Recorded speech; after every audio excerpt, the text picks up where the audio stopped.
I can't believe you're doing this again, I said, holding the edge of the kitchen counter a little too tightly. It's his birthday next week, Julia. His 7th birthday. You know how much it means to him. She didn't even look up from her laptop. Her fingers kept flying over the keys like I hadn't spoken. I told you, I have quarterly review meetings that day. I can't just cancel on the board, Nathan. You canceled on your son. She sighed, slow, theatrical, and finally turned to me. Her blouse was crisp, her hair in that flawless bun she wore to look in control. She looked at me like I was a nuisance in her office, not her husband in our kitchen. You're being dramatic, she said. He'll have you. You're great with the parties, anyway. Balloons, cake, kids, that's your thing. My jaw clenched. He asked for you. He made you that drawing last night, remember? With the 3 of us and the cake. I said I'm busy, she snapped, and stood up. Her chair scraped loudly across the tile. I'm not going to keep explaining myself. I have responsibilities. Real ones. The last part cut deeper than she probably meant. Or maybe she meant it exactly that way. Real ones, I repeated quietly. And what am I? The clown you keep around for birthday logistics? Her eyes narrowed. Don't twist my words. You know what I mean. No, Julia. I don't. Please, enlighten me. She crossed her arms. You want honesty? Fine. I bring in 4 times your income, Nathan. I don't have time to spend every afternoon planning streamers and icing flavors. Some of us are actually building something. It wasn't the words. It was the tone. That clean, sharp tone that stripped you down without raising a voice. She didn't even sound angry. Just done. So now spending one afternoon with your child is beneath your pay grade. She blinked. Oh, please. Don't guilt trip me with the mother card. It's one birthday. I stepped away from the counter. Not toward her, just away. Something about the whole conversation made the air feel heavier. He's going to remember this, I said. Not the cake. Not the presents. Just that you weren't there. Julia picked up her phone, checked a notification, and muttered, You're always so emotional. And you're always so absent, I replied. At least lately. That did something. She looked up sharply. Excuse me. You're here, technically. But you're not really here, Julia. Not at dinner, not at bedtime, not even in your damn smile. Oh, cut the performance, she snapped. I'm tired of carrying the weight of this entire household. You think staying home with a kid and Googling cupcake ideas makes you morally superior? I shook my head. I never said I was better. I just show up. And that used to mean something to you. There was a silence, not the peaceful kind, but the kind that screams underneath. Then she grabbed her bag, slung it over her shoulder, and walked past me. You'll handle it, she said on her way out. You always do. The door clicked shut behind her. And just like that, I was alone. Again, the house was quiet. Too quiet. I sat at the table where I'd just been trying to brainstorm birthday decorations, staring at the untouched flyer from the party supply store. There were superheroes on it. My son had circled his favorite, Captain Nova. He even drew a little speech bubble on the paper. I want mommy and daddy and cake. 3 exclamation marks. I ran my thumb over the circle he'd drawn, then over the empty space where I'd written Julia's name for the RSVP. But that seat would be empty. Just like the last school concert. Just like movie night. Just like bedtime stories. No, this wasn't about a meeting. This wasn't even about me. It was about her. I opened my phone and pulled up an old contact, someone I never thought I'd actually call. Hi, I'd like to hire a private investigator. The next morning, Julia was already gone before I even woke up. No note. No message. Just the soft mechanical hum of the coffee pot still warm and the echo of an unlocked door. She used to whisper goodbye. I packed our son's lunch, made sure he had his folder, tied his shoes, all the usual things. Nothing dramatic. But something about the silence in the house had changed. It wasn't peace. It was absence. When I dropped him off, he looked back from the car seat. Is Mom picking me up today? I didn't want to lie. Probably not, buddy. She's got a lot going on at work. He nodded, then after a moment said, She doesn't smile like she used to. I couldn't answer that. That afternoon, while organizing some things for the party, my phone vibrated with a message from the private investigator. We're starting. I'll update you once I have movement. In the meantime, anything you can give me, patterns, behaviors, schedule gaps, helps. Patterns. I hadn't been looking for them before. But now, they were everywhere. Her strategy meetings suddenly ran late every Tuesday and Thursday. She started locking her phone. That was new. Even in the same room with us, she'd be texting someone, face lit by the screen, and the moment I glanced her way, it would vanish into her lap like I wasn't supposed to see it. She never smiled at dinner anymore. She barely looked at us. That night, I stayed up later than usual, just listening to the quiet house, to my thoughts, to memories I didn't want anymore. When I finally turned off the lights, I glanced toward the front hallway. Her shoes weren't there. She came back just after midnight. I pretended to be asleep, but I listened. The keys fumbled. A soft giggle, hers, before the door clicked closed. No phone call, just her alone. But that sound, she hadn't laughed like that in months. The next morning, she was cold again. Coffee, shoes, silence. I asked, was it a late one? She didn't even blink.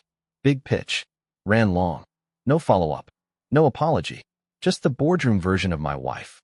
I texted the investigator. She got home at 12:23 a.m. Said it was a pitch. Reply. Noted. Cross-referencing location history. Give me 24 hours. I wanted to believe she was just overwhelmed. I wanted to believe she was just tired, burned out. But it was getting harder. I walked past her home office later that day. She wasn't home, and noticed something on her desk. A printed itinerary from her company. Thursday, executive coaching retreat, off-site. She hadn't mentioned that to me. I looked at the location. Not the city where her company is based. Not even close. I opened the browser on her iPad. Recent searches. Secluded getaways near coast. Hotel day passes without booking room. Executive team building activities for couples. Couples. She'd logged out of most accounts. But she missed one. A rideshare app. I checked past routes. The last one. Drop off. A downtown hotel. At night. During her board review. I screenshotted everything. Not because I needed it, but because I knew she'd deny it if I ever asked. Later that night, she walked in just as I was setting the table for dinner. You're quiet lately, she said, sitting down. Something wrong. I looked at her. Really looked. No, I said softly. Nothing new. She smiled thinly, like she bought it. And maybe she did. But I wasn't quiet because I was blind. I was quiet because I was watching. The message came in at 7:18 p.m. Check your email. New developments. I opened the attachment with trembling hands. It was a sequence of 5 photos, taken in bursts, like a silent confession frozen in time. She was sitting outside a wine bar I didn't recognize. Black coat. That scarf she wore to our anniversary dinner 3 years ago. Her face was soft in a way I hadn't seen in months. The man across from her leaned in, laughing, his hand brushing hers. Photo 4. Her smile. That rare, unguarded one. Photo 5. His hand at the small of her back as they walked away. There was no doubt. No rationalizing. No, maybe it's nothing. Then I saw the file name. Ryan W_confirmed.jpg. Ryan. The same Ryan from operations she once casually dismissed over dinner. He's harmless. Just energetic. You'd hate him. The investigator followed up with a message. They were at Montclair's on Pine. Not a work function. 2.5 hours. Physical contact. Multiple previous locations match with her rideshare history. Let me know if you want full dossier. I sat still for a long time. The kind of stillness where your breathing feels foreign. Where even blinking feels like effort. I didn't feel rage. Not yet. Just precision. Like everything inside me began to realign around a new truth. She was gone. Not physically. She still came home. She still walked our halls, opened our fridge, asked polite questions about grocery lists. But Julia, the one who used to light up around our son, who used to sneak me notes during meetings, she had left the moment Ryan entered the picture. Later that evening, I sat beside my son as he drew on the floor with markers. A big blue cake, stick figure guests, his name written 5 times in crooked letters. He looked up. Will Mom help blow the candles? I forced a smile. We'll see, buddy. Inside, I was already sure of the answer. After he fell asleep, I poured myself a glass of water and sat at the dining table. Julia came home just past 11, heels in hand, hair slightly out of place. She smiled when she saw me. Still up? Yeah, I said. Just thinking through party stuff. Need help? It was almost funny. No, I said. I've got it. She nodded, then went to the fridge. Long day. I'm dead. Where was the retreat again? I asked casually. She paused. Too long. Oh, outside Milford. Some resort with a dumb name. I looked down at my glass. You mean Pine Hollow? Yeah, she said too quickly. That. Montclair's-on-Pine was nowhere near Milford, and I'd already checked the resort. No booking in her name. No company event listed. She didn't even try to lie well anymore. After she went to shower, I opened the investigator's second message. He picks her up in his car sometimes. Same guy. Ryan Westbrook. Regional Development. Her firm. Divorced. No kids. Reputation. Charming, ambitious, borderline reckless. Of course. I leaned back in my chair and stared at the ceiling. Not out of defeat, but because the path was now clear. She thought she was untouchable. That I'd never check. That I'd always just nod, smile, stay small. But I had the truth now. All of it. And that meant she was finally, truly, in check. The hardest part wasn't the lying. It was pretending that nothing had changed. That we were still a family, still three people in orbit around something called love. But the gravity was gone, and I was the only one still spinning. Julia kept up the act better than I expected. She came home at reasonable hours, kissed our son on the forehead, laughed, occasionally, at my dry jokes across the table. And yet, it all felt like a rehearsal. A run-through for a life she didn't plan on attending. I knew about Ryan. I had the photos, the dates, the times, the quiet glances, and the not-so-subtle disappearances. I even knew about the other hotel 2 cities over, the one she thought was too far from home to track. But I said nothing. Not because I was afraid. Because I was watching. One evening, a few days before the birthday party, I was folding laundry on the couch while our son was sprawled on the floor nearby, building something with Lego. He looked up suddenly, mid-construction, and asked with total innocence, "Dad, does Mom still like being in our family?" I froze. He wasn't angry. He wasn't sad. He was just wondering. Like he was asking where birds go in the winter. "What do you mean, buddy?" I managed. He shrugged, still pushing bricks together. "She always looks bored now. And she talks to someone else in the car when she thinks I'm sleeping." My throat tightened. "Someone else?" I said gently. "Yeah." She laughs differently. Like when I tell you fart jokes. But not with you. Just with the phone. That was it. That was the blow I hadn't seen coming. Not from Julia. From him. He turned back to his Lego like it didn't mean anything. But it meant everything. Later that night, when he was asleep, I sat in the hallway outside our bedroom. Julia was inside, on the phone. I could hear her voice through the thin door. Soft. Whispered. Intimate. "Yeah, next Saturday's perfect. He's got the party. I'll say I'm stuck in meetings all day." "No, it won't be a problem. He's good with that stuff. Always has been. Besides, I'd rather be with you." Silence. Then quieter. "No, I'm not backing out. I want this. Us. I want this. Us." It was never about confusion. Never about being lost. She knew exactly what she was doing. I stood up and walked away. Not with drama. Just clarity. The next morning, while she was showering, I opened her closet. Tucked behind a stack of work folders was her second phone, the one she thought I didn't know about. No password. She always assumed I wouldn't dare. The messages were all there.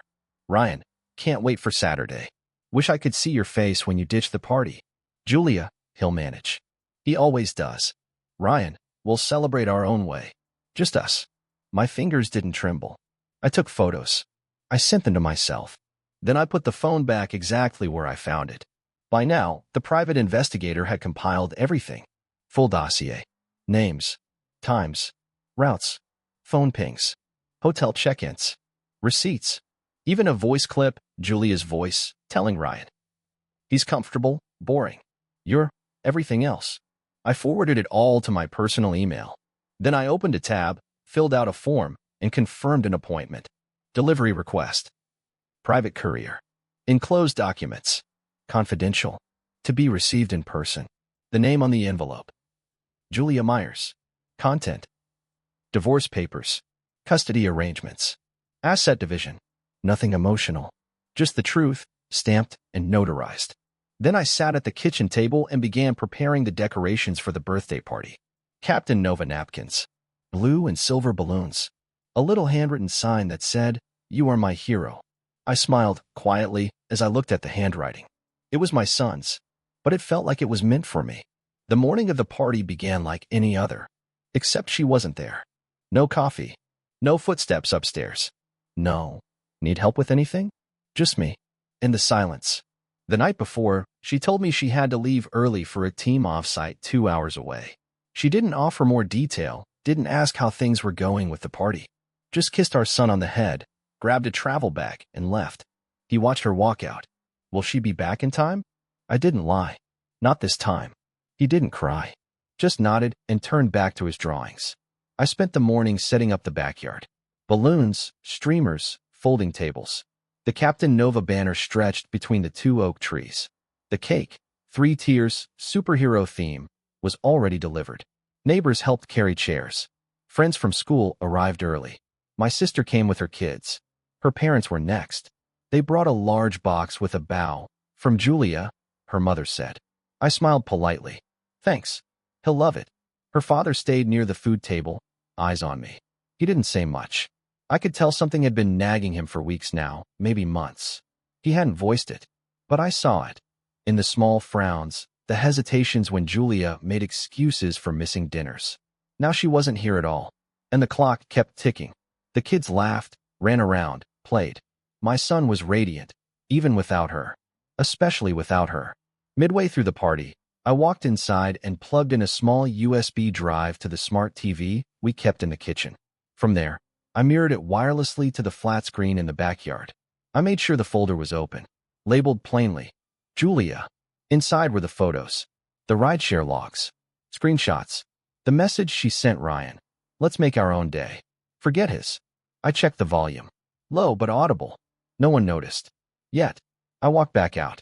My son was cutting the cake with help from my sister. I looked around. Everyone was smiling. For now, as the kids settled into chairs with paper plates, I took the remote and tapped the input source. Cartoons didn't come on. Instead, a slideshow. Black screen. White text. Some things you should know about Julia Myers. First slide. A photo of her and Ryan, side by side, wine glasses in hand. Second, a map of hotel visits, dates overlaid. Third, messages. Ryan, you sure he won't notice? Julia, he never does. He's too busy being predictable. I didn't say a word. I didn't have to. The kids were too young to process what was on the screen. But the adults, they understood immediately. Her mother dropped the plastic fork from her hand. Her father stood motionless, then slowly sat down like his legs had lost the ability to carry him. A few of her friends exchanged looks. One quietly stepped out of the yard. I muted the video and stepped forward. Thank you all for coming today, I said calmly. This party was for my son, but it's also the last time we'll gather under the illusion that everything is fine. No one spoke. I continued. Julia isn't here today. She chose to be elsewhere. And I thought you deserved to know where she actually is, and who she really is. I clicked the remote again. A short video clip played. Her voice. He's not exciting, just stable. And I'm done with stability. I paused it there, then turned back to the guests. I stayed silent for months, because I hoped I was wrong. But now I owe the truth to my son, and to myself. My voice didn't shake. Not once. When I finished, I turned off the screen, walked back to the table, and sat beside my son. He was drawing again, now with cake on his cheek, happily humming to himself, oblivious to the storm. Across the yard, her mother's hands trembled. Her father stared into the grass, face pale. Finally, he looked up and said only 5 words. Is this who she is? I didn't answer. I didn't need to. He already knew. The curtains were half drawn. Soft daylight leaked into the hotel room, glinting off the half-finished glasses of wine on the bedside table. Julia sat curled against Ryan's side, legs draped across his lap, scrolling absently through her phone. He kissed her temple. You still worried? She smiled. No, not really. You sure he bought it? The retreat thing. She laughed lightly. Nathan buys everything. That's why it worked this long. Ryan shifted. I mean, you don't feel bad? It's the kid's birthday, right? Her face darkened for a moment. Don't start. I've been everything to that house for years. One missed party doesn't make me a villain. He lifted his hands in surrender. Didn't say it did. I'm just glad you're finally out. She glanced at her phone. No missed calls. No texts. He hasn't even asked how it's going, she said with a shrug. Which tells me all I need to know. A knock at the door interrupted them.